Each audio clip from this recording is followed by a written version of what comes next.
So tomorrow marks International Anti-Corruption Day. The annual campaign seeks to raise awareness and highlight the negative impact of corruption. South Africa will join the world in commemorating this day.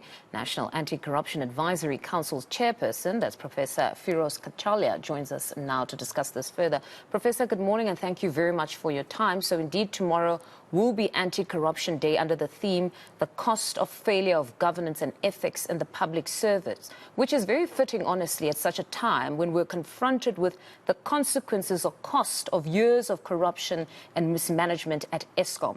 Talk to us about the significance of this day, particularly for us.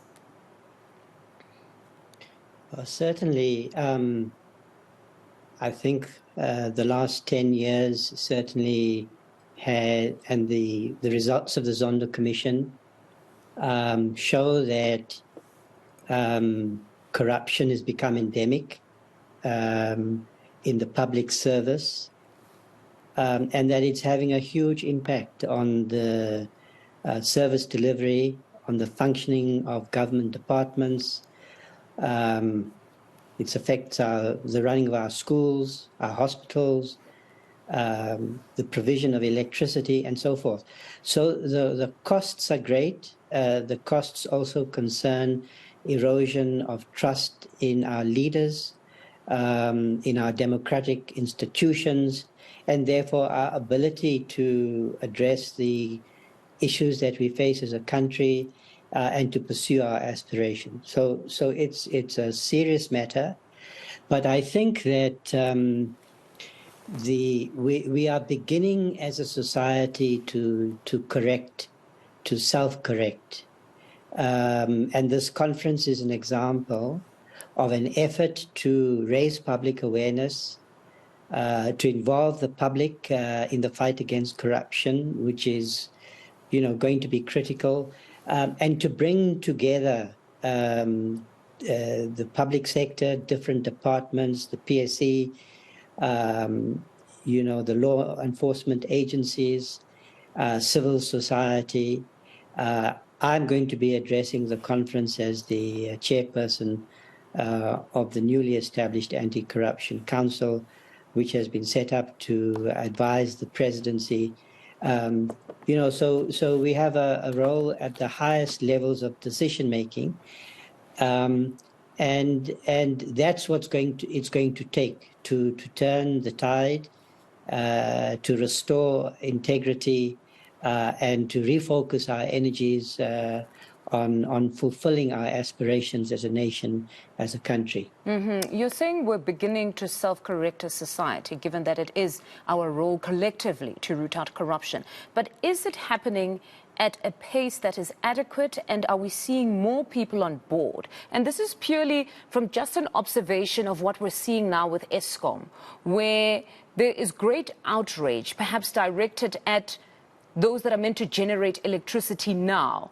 There seems to be a failure in connecting what we're dealing with now to corruption of old. It seems that people want to deal with the now constantly and even use words as purging of those that are being pursued criminally, because they're just saying, well, it won't bring back what has happened before. Let's deal with generating electricity now.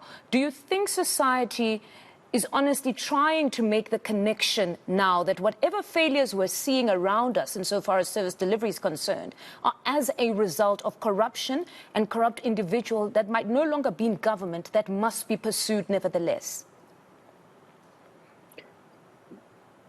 I don't think that the fight against corruption, there's any kind of magic wand that we're going to solve this problem overnight.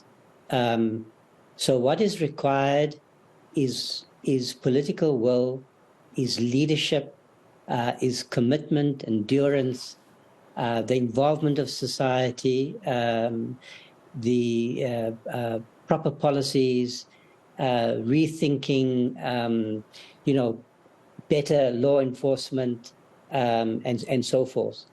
So we're in for the long haul, but I think we're beginning to do the right things in order to achieve positive results over time.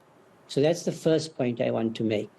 The second, with regard specifically to Eskom, clearly corruption has been is one of the causes of problems with electricity supply and generation. I understand from reports in the newspapers and so forth that there appears to be a level of criminality. There are clearly problems of management that need to be addressed. I heard Paul Mashatile saying today that he thought that there were structural questions around with the failure of a monopoly, a state monopoly, and so forth. So not all the problems in Eskom appear to me to be attributable solely to corruption, but corruption is clearly a major factor, not only with Eskom, our rail networks, our schools, our hospitals. We've heard some alarming reports about what's going on at Tembisa Hospital, for instance. So let's start from the proposition that corruption has become endemic, that there are vested interests that are fighting to preserve ill-gotten gains in a system of rent-seeking. And the good people of our society, our people on the ground, civil society, leaders of integrity in the public and private sectors, working together to face up to the problem of corruption, because acknowledgement is important. And I am of the view that we're beginning to demand higher levels of accountability, that we are beginning to have the conversation that is necessary. We're beginning to take the steps that are necessary. And this conference is an example of those efforts to bring together leaders of integrity, the right institutions, civil society, public opinion in this fight against corruption, which certainly threatens the future of this country. Mm-hmm. We know that this year's Anti-Corruption Day also seeks to highlight the crucial link between anti-corruption, peace, security, as well as development. Perhaps can you expand for us just that link when we talk peace and stability, and this is broadly now even on the continent? Well, those are large questions, I think. There is certainly, in my view, a connection between corruption, state failure, and degrading the capacity of a society to confront its development challenges. This has also been the experience of our brothers and sisters on our continent. There is a challenge on our continent and in other parts of the post-colonial world especially, but not exclusively, because I think corruption has become a global problem. But the costs of corruption in societies like ours, where there's a high level of poverty, growing inequality, where we have huge challenges developmental challenges to fulfill, we simply cannot afford corruption. So I think we should start from the proposition that fighting corruption successfully is a precondition for development. Let's protect our democratic institutions. Let's protect our ability for effective collective action by fighting corruption. And so anti-corruption must be part of the agenda of our developmental agenda of our country, as well as of the countries on our continent. No, very powerful. Fighting corruption is a precondition for our development. Professor, thank you very much for your insights this morning, and good luck tomorrow as you address those that will be there at the event. That was National Anti-Corruption Advisory Council's chairperson, Professor Firoz Cachalia.